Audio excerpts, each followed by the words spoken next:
पत्रं पुष्पं फलं तोयं यो मे भक्ता प्रयच्छति तदहं भक्तिपूर्वकम् अस्नामि प्रयतात्मनः। यह भगवद गीतार नवम अध्याय 26तम श्लोक अटे। एठारे भगवान श्रीकृष्ण प्रिय भक्त अर्जुन को कहते जो भक्त पत्र पुष्प फल जल आदि की प्रेमर सहित मते प्रदान करे मोठारे निमग्न अंतःकरण युक्त से भक्त द्वारा प्रेम सहकारे प्रदत्त उपहार को मु खाई दिए अर्थात ग्रहण करे।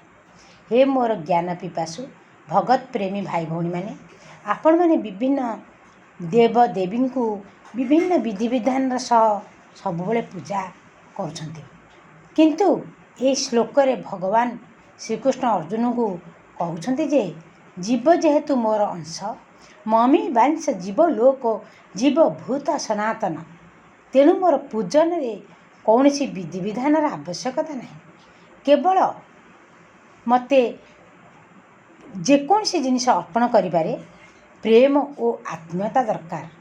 जेपरी माँ कोल को जीवाकू हेले शिशुपाई कौन सी विधिर आवश्यकता न थाए से केवल आत्मीय संबंध जोगु ही माँ कोल को जाए सेहीपरि मते पाइबा पाई विधि मंत्र जंत्र इत्यादिर आवश्यकता नहीं केवल दृढ़ आत्मभाव आवश्यक। द्रौपदी ठारू पत्रटीए नहीं भगवान खाईदेले एवं त्रिलोक को तृप्त करदेले। गजेन्द्र सरोवरर गोटे पुष्प भगवान को अर्पण करी नमस्कार करिबारु भगवान गजेन्द्र को उद्धार करदेले। गजराज चिंता कला थाई घोर जलेण चक्र पेशी नक्रनाशी उधारिल आपण आहे नील शैल। भक्तिमती माँ सबरी देइतिबा फल खाई भगवान एते आनंदित हेले जे पर आउठी भी भोजन कले सेठारे सबरीर प्रशंसा कले। भक्ति रे देला सबरी फल मूल चाखी करी आनंद मन रे प्रभु तुमी खाइल। दुर्योधन निमंत्रण त्याग करी नारायण विदुर घरे कदली चोपा खाइल सेही प्रभु नुहे कि तुम्भे दुखी जनाइले दुख न शुणइबे।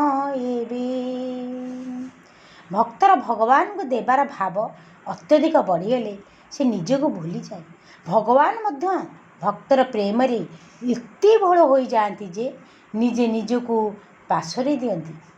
अत्यधिक प्रेम रे भक्तर मन रहे नहीं जे से कौन देउछि वो भगवान मध्य मन रहे नहीं जे से कौन खाउछंती। जेपरी आपण माने महाभारत श्रवण करथिबे विदुर पत्नी प्रेमावशरे भगवान को कदली न देई चोपा देइथिले एवं से चोपा को मध्य भगवान आग्रह सहित खाई देइथिले। भाव विनोदिया ठाकुर भक्त वत्सल हरि भक्त निमंते काले बर दश मूरति धरी भक्त तुम्भ किस करिब भक्त बोलरी थाओ भक्त पेशिला हस्तिना को दूत पणरी जाओ भक्त देखाइला स्तंभ को स्तम्भो हेलौदित भृतरभृत परिभृत मणे दीनाच्युत। ରତିଦେବ ଚଣ୍ଡାଳ ରୂପଧାରୀ ଭଗବାନଙ୍କୁ ଜଳ ପିଆଇବାରୁ ତାଙ୍କୁ ଭଗବାନ ସାକ୍ଷାତ ଦର୍ଶନ ଦେଇଥିଲେ। ତେବେ ଏହିପରି ସଜ୍ଜନବୃନ୍ଦ, ଆମେ ଭଗବାନଙ୍କୁ ପ୍ରେମରେ ଭଗବାନଙ୍କୁ ଖାଦ୍ୟ ଅର୍ପଣ କଲେ ପ୍ରଭୁ ତାକୁ ଅଶ୍ନାମୀ ଅର୍ଥାତ୍ ତାକୁ ପୁରା ସମ୍ପୂର୍ଣ୍ଣ ରୂପେ ଗ୍ରହଣ କରନ୍ତିନି, ସମ୍ପୂର୍ଣ୍ଣ ରୂପେ ମଧ୍ୟ ତାକୁ ଖାଇଦିଅନ୍ତି। ଫୁଲ ଶୁଙ୍ଘିବାର ଜିନିଷ କିନ୍ତୁ ତାକୁ ମଧ୍ୟ ପ୍ରଭୁ ଖାଇଦିଅନ୍ତି।